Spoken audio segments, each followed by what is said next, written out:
One thing that we're always trying to manage on the app is making sure that you can find the content easily. You've got the search functionality. We're recommending content for you.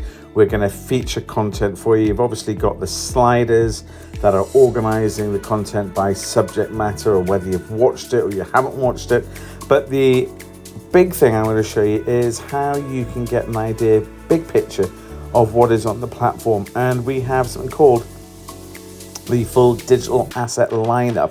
And the way you get to it is on the landing page. You'll see this little graphic here.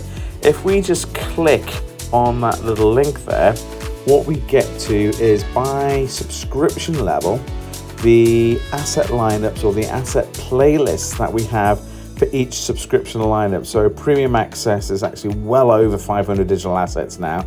And you can see here a list of all the playlists that we have that you get access to as a premium subscriber.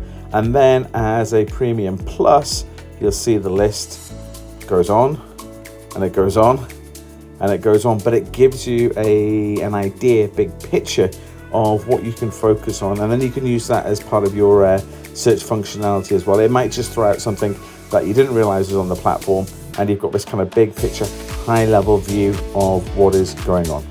Hope you find that useful. If you just hit back, you go back to the landing page and you've got that to get access to. Cheers then.